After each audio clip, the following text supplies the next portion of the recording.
ස්වාමීනාන්සේ තෙරුවන් සරණයි. පුද්ගල සාපේක්ෂ වෙන ස්වාමීනාන්සේ අර මමත්වයත් එක්කමයි නේද? ඒ කියන්නේ තමන්ගේ තමන් ගොඩනගාගෙන තියෙන තමන්ගේ ලෝකයට අනුව නේද මේ සාපේක්ෂත්වය එන්නේ. ඔව්. ඒකකොට එක එක්කිනා බලාපොරොත්තු එක එක්කිනාගේ ඒ කියන්නේ හැමෝම එකමම විදියට මේක තෝරගන්නවා එකම ක්‍රමයකට තෝරගන්නවා කියලා එහෙම ගන්න බෑ කියන්නේ. එතකොට දැන් ඒක දැන් මේක මෙහෙමයි කියලා මම ඒකාන්ත නිගමනයක් ඔබට දෙන්නේ නැත්තේ ඒකයි. ඒ කියන්නේ ඔබත් ඒ වගේ ඒකාන්ත නිගමන වල ඉන්න එපා දෙයක් කියන්නේ.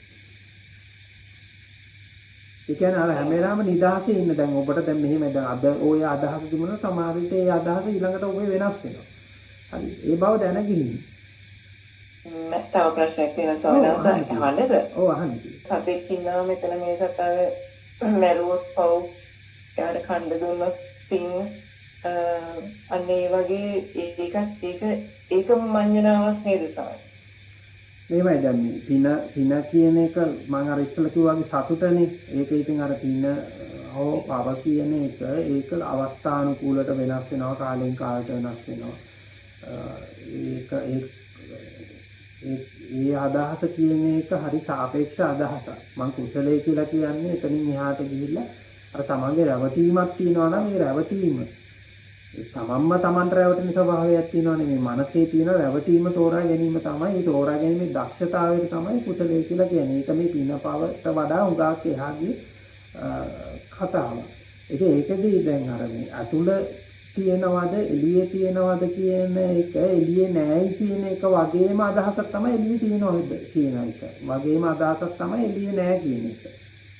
උඩ එළියේද අතුලේද තියෙන කියන එක මේ ඔක්කොම අපි එක එක පැනවීමයි.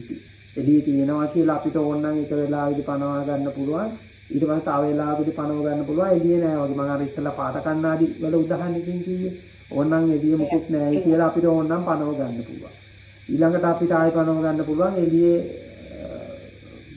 තියෙනවා කියලා. හරිද? එහෙම නැත්නම් අපි මේ ඔක්කොම මනසේ හදාගත්තු කතාවක් කියලා ආයෙ පනව ගන්න පුළුවන්. ඒ වගේ එක එක අදහස් අපිට පනව ගන්න පුළුවන්. මේවත් එක එක අදහස් පමණයි. එච්චරයි. මේ එකක්වත් හරි හෝ විශේෂ වූ අදහසක් නෙමෙයි. පැහැදිලිද මම මේ කියන්නේ? එතකොට ඒකේ මේ අර මං කලින් කිව්ව විදිහට ඒකාන්ත කොට ඒකේ දෘෂ්ටියක් හදාගන්න එපා මේක මෙහෙම්මමයි කියලා. දැනට අපිට ලොකුවට පේන ඒවා තියෙනවා. අපිට බැලුවාම පේනවා මේ උගාක් ඒ කියන්නේ අපි දැන් එළියේ තියෙනවයි කියලා අපි හිතාගෙන හිටපු දේවල් අපි හිමීට බලාගෙන යනකොට ඒක බොරුවක් කියලා අපිට පේනවා. ඒක අපිට තේරෙනවා. ඊට පස්සේ හැබැයි අපිට ඊළඟට මේ තේරෙන එකේ මේ පදිංචි වෙන්න එපා.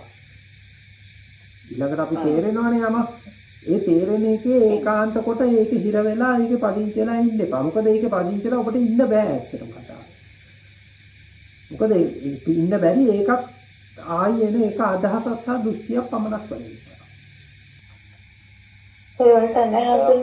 දැන් අතර මහාන වුණා නම් එතන යම් විවේකයක් තියෙනවා. වැඩිපුර ඒ ගැටීම් විඳීම් තුළ අපිට වැඩිපුර දැනීමක් දැනෙනවා නේද අපි නිස්කලංකව දැනුණාට පස්සේ ඕනේ නැහැ. ඔබ කියන එක හරි. ඒ කියන්නේ අපි කියන එක ජීවිත අත්දැකීමෙන් තමයි යමක් කියන්නේ උදාහරණයක් විදිහට කවුරු පොඩි ළමයි පොඩි කාලේ මහාන කරනවා කියලා හිතන්නකෝ. හරිද? ඒ කිසිම තේරුමක් නැති වැඩක්. හරිද? අනිවාර්යයෙන්. කිසිම තේරුමක් නැති කාටවත් ප්‍රයෝජනයක් නැති වැඩක්. හරිද? මොකද ඔහුගේ ජීවිත අත්දැකීම් නැහැ. ඔය යමක් දැනගෙන නෙවෙන්නේ මේව කරන්නේ. එතකොට මේකේ තියෙනවා පියවරක්. ඒකට පළවෙනි එක තමයි ආස්වාදයේ කියන්නේ. ඒ කියන්නේ ඔබගේ ආස්වාදයේ කියනකොට ඒ වෙනුවෙන් ඔබ ජීවිතේ යනුනේ. එතකොට ඒ වෙනුවෙන් ඔබ කරන්න ඔබ රැකියාවක් කරනවා වෙන්න පුළුවන්. ඔබ දේවල් එකතු කරනවා වෙන්න පුළුවන්. මේක ඇතුලේ ලොකු තියෙනවා ගැටීමක්. මේක ඇතුලේ ලොකු ඒ වැඩ පිළිවෙලකට බහිනවා. එතකොට මේ වැඩ පිළිවෙලට බහිනකොටම ඒකේ ඔබ ආදීනව ටිකුත් දකින්න. මේක ඇතුලේ මේ අත්දැකීම ඇතුලේ ඔබට බොහෝ දේවල් එනවා. මේක ඇතුලේ ඔබට බොහෝ ඒ කියන්නේ ඔබ මේ වෙලාවේදී ඔබගේ මනස වැඩ කරන විදිහත් එක්ක මේ හැප්පෙන එකත් එක්ක ඔබ දකින්නකොට ඔබ බොහෝ දේවල් ටිකක් දකින්න. එතකොට ඒ තුලින් තමයි නිස්සරණය කරා යන්නේ. එතකොට නිස්සරණය කරා යනකොට අතහැරීම කියන එක ඉබේම වෙන දෙයක්. ඒක කවුරු හරි ඇත්තටම ආස්වාදේ සහ ආදීනෝ කියන දෙක තෝරගත්තා නම් මේ වැඩ පිළිවෙල ඇතුලේ තියෙන කතාව හරියට තෝරගත්තා නම් අතහැරීම කියන දේ ඉබේම වෙන දෙයක්. දැන් උදාහරණයකට මෙහෙම දැන් අපි අර ජීවිතේ තුලත් අපිට දකින්න පුළුවන් මේ කියන්නේ සිතේ ස්වභාවය දකින්න පුළුවන්. කියන්නේ අපි මහාන ඔව් දැන් මේම සිතේ ස්වභාවය අනිවාර්යයෙන්ම දකින්න පුළුවන්. හැබැයි දැක්කට පස්සේ ඔබ ඒ දේවල්ම ඒ ආවේගයෙන් මේ විදිහටම කරනවද කියන එක ප්‍රශ්නයක්. උදාහරණයක් විදිහට ඔබ හිතන්නකෝ ඔබේ ස්වාමියාත් සමග ඔබ ඉන්නවයි කියලා. හරිද? දැන් බොහෝ වෙලාවට ඔබට බයක් තියෙනවනේ මේ රිලේෂන්ෂිප් එක දිගටම යයිද මේක මේන්ටේන් කරනවනේ. හරිද? දැන් ඒක ඔබට ඒක තේරුණාට පස්සේ ඔබ ඒක තවදුරටත් මේන්ටේන් කරන්න තියෙන ඔබට උවමනාව නැති වෙනවා. නැති වෙලා යනවා ඔටෝමැටිකලි අපිට. ඔව්. ඒක හරි හම්බුනේ. අනිත් එක හම්බුනේ තව දෙයක් කියනවා. දැන්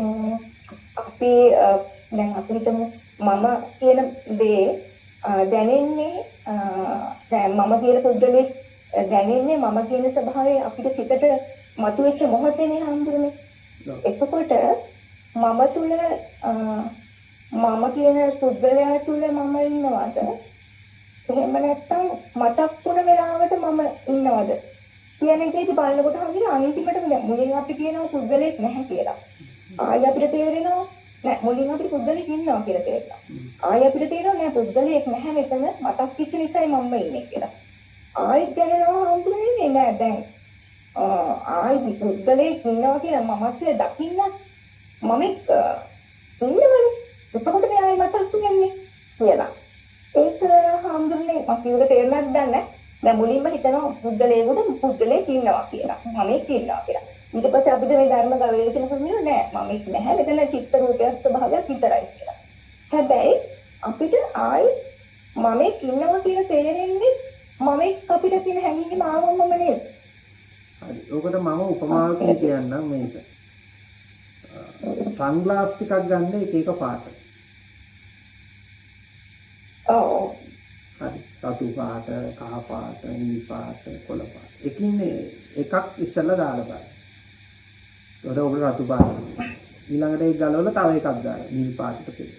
ඊළඟට ඒක ගලවලා දාලා කොළ පාටට කොළ පාටට.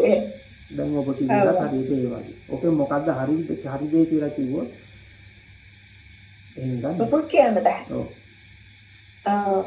හරි හම්බුනේ මේක තේරුණා. එතකොට හම්බුනේ තව එක දෙයක් තියෙනවා මට දැනගන්න. දැන් බුදුහාමුදුරුවෝ දැන් මේක ධර්මය ගැන හම්බුනේ කියපු දෙයක් ගැන මම අහන්නේ. ඒ හම්බුරුවෝ කියලා තියෙනවා මේ පිටාද නොසිත වෑයම්ද නොකඩ මම මේ ඕගේ කටනේ කරා කියලා හම්බුරුවෝ කිව්වකලේ ඒ දේශනේ අපේ හම්බුරුවෝ කියනවා මම ඒ දේශනා අහලා තියෙනවා.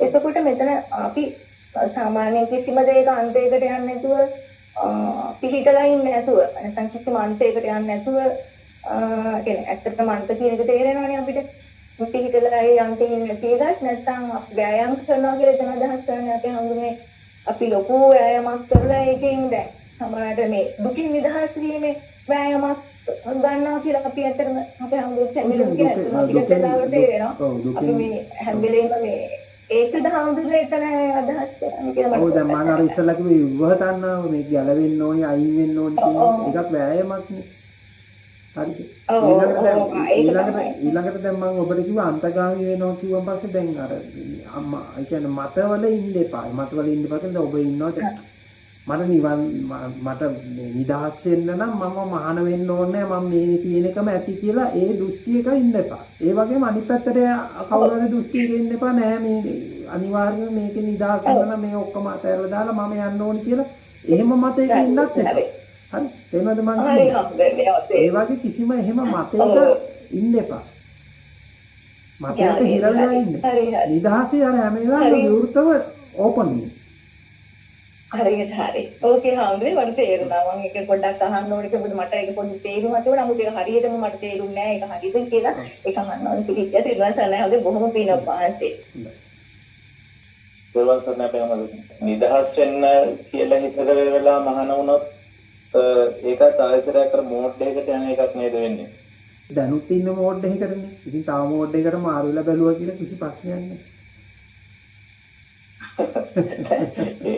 එහෙම මාරු වෙන්න ඕනේ.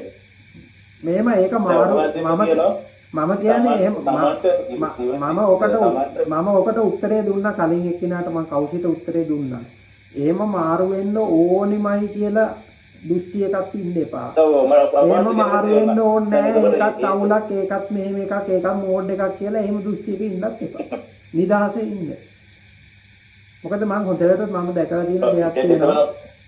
නිකන් කියන්නේ මහාන වෙන්න ඕනි කියලා හිතාගෙන ඉන්න, ඒ ගැන කතා කරන, ඒම ඕනි කියලා හිතාගෙන ඉන්න කවුරුවත් මහාන වෙන්නේ නැහැ. ඒ වගේම මහාන වෙන්න කියන්නේ මහාන වෙන එක ප්‍රතික්ෂේප කරලා අයින් කරලා ඒකෙන් අයින් වෙන්න හදන අයට තමයි අතට මහාන වෙන්න වෙන්නේ. උදාහරණයක් විදිහට මට එතකොට අපි හමුදුනේ දැන් අර ඒක කිව්වා ඒක ඉස්සෙල්ලා ප්‍රශ්නයක් අපලා කිව්වා මෙව දැන් අපි වැඩ කරනකොට යනකොට ඒ වැඩ කරන වෙලාවේදී අපිට ඉන්න ඉහළ නිලධාරි හරි පහළ ඉන්න කෙනෙක් හරි ඒ වගේ ප්‍රශ්නයක් දෙනවා මොකට බොම් වැඩක් කරනවා කියලා. ඒක එයා බොම් වැඩක් කරනවා කියලා හිතාගෙන අපි ඒකට සහභාගී වෙන්නේ ඒ කොළුවෙන් ඇතැල්ලා සහභාගී වෙලා ඉන්න එක හොඳයි නේද? ඒ කියන්නේ ඔබ ඒක ඒකාන්ත කොට ඒ අදහසේ ඉන්න එපා ප්‍රදීප්. හරිද? ඒ කියන්නේ දැන් ඔයා ඉන්න එපා මේ ඒ කියන්නේ දැන් මම මේ සාමූහික මෝහණය ඇතුලේ මේ මෝඩකම පිළි අරගෙන මමත් ඒ විදිහට ඉන්නවා කියන අදහසේ ඉන්නත් එපා. එහෙම නැත්නම් තව කපිරිසක් ඉන්නවා අදහසේ එහෙම දකින්න එක මම ගිහිල්ලා කඩාකප්පල කරලා මම ඒක ඒ කියන්නේ ඒකට අපි කියන්නේ ඒක අනිත් පැත්තට ඉන්නවා කියලා එහෙම ඉන්නත් එපා. ඒක අවස්ථානුකූලයි. ඒක ඒ වෙලාවට වෙන්න තියෙන දේ වෙන්න. අපිට සමහර වෙලාවල් තියෙනවා.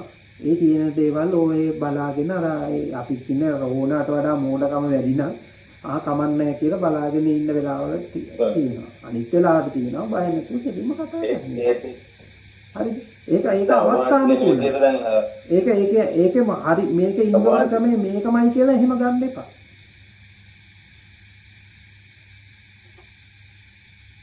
දැන් උන්වහන්සේ කියන විදිහට ඇත්තම දැන් එහෙම ඉන්නකොට අපි ගෙදරින්ද මමයි වයිෆ්යි ගෙදර ඉන්නකොට දැන් ඉස්සර තිබිච්ච තරම් ගැටියෙ මත ගැටියෙ නැතුව දෙන්න දෙපැත්තේ ඉන්නකොට තවත් ඊට වැඩිය ටිකක් ළඟින් ඉන්නවා වගේ තමයි දැනෙන්නේ. කියන්නේ දැන් ඉස්සර මත ගැටියෙ දිනකොට හැමතිස්සෙම මත ගැටියෙ වැඩි හින්දා මොකක්ද කියනකොට යා මොකක්ද දැන් අපි දැන් එහෙම දෙයක් ගැන කතා නොකර ඉන්න තවත් මැදිම වැඩි වගේ දෙයක් තමයි තේරෙන්නේ. එතකොට අපි හමුදුන්නේ දැන් ඔය කියන විදියට අපි ජීවත් වෙනකොට අපිට ගොඩක් ප්‍රශ්න අඩු වෙනවා. දැන් ඔබ වහන්සේ කියන විදියට ජීවත් වෙනකොට එතකොට ඒකම නෙවෙයිනේ දැන් මේ කියන සැනසීම ඔබ වහන්සේ කියන විදියට නෑ ඉතින් ඒක සැනසීමේ කොටසක් ඒක. දැන් උදාහරණයකට මෙහෙම හිතන්නකො අපි දෙන්නෙක් ඉන්නවා. ඒ දෙන්නගේ සිහින බලාපොරොත්තු ආකල්ප වෙනස්ද නැද්ද? වෙනස් කියලා හිතනවා මම. එතකොට අපි හුඟක් වෙලාවට අපි කරන්නේ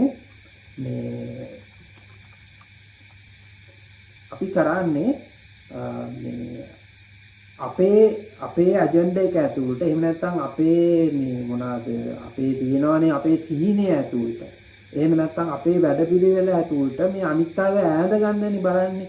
අපිට මේ මිනිස්සු පේන්නේ අපිට මේ වැඩ කරව ගන්න ඉන්න අපේ මේ සිහිනය සාක්ෂාත් කරගන්න එහෙම නැත්නම් අපිට වැඩ කරලා දෙන්න අපිව සතුටු කරන්න ඉන්න කට්ටියක් කියලානේ අපි හිතන්නේ. එතකොට අපි කරන්න හදන්නේ අපි තව කෙනෙක්ගේ සිහිනයක් හරි ආකල්ප හරි වෙනස් කරන්න උත්සාහ කරනවා අපේ ඇතුළට ගන්න අපේ සිහිනය ඇතුළට ගන්න. හරිද? ඇත්තටම දැන් මේ අපි මේ සාමාන්‍ය සම්ප්‍රදාය ඇතුලේ අපි මේ ස්වාමි පුරුෂයා බිරිඳ කියලා අපි නම් දෙකක් දාලා තියෙනවා. එහෙම නැත්නම් දරුවා අම්මා තාත්තා කියලා. හැබැයි මේ දාලා තියෙන එක ඇතුලේ අපි නොදැනුවත්වම ඒක ඇතුලේ අපේ මේ ඇතුලේ අපේ සිහිනය සාක්ෂාත් කරගන්න තමයි උත්සාහ කරන්නේ. ඔය හැමෝටම යාට වෙනස් වූ අනන්‍ය වූ ආකාර ටිකක් තියෙනවා.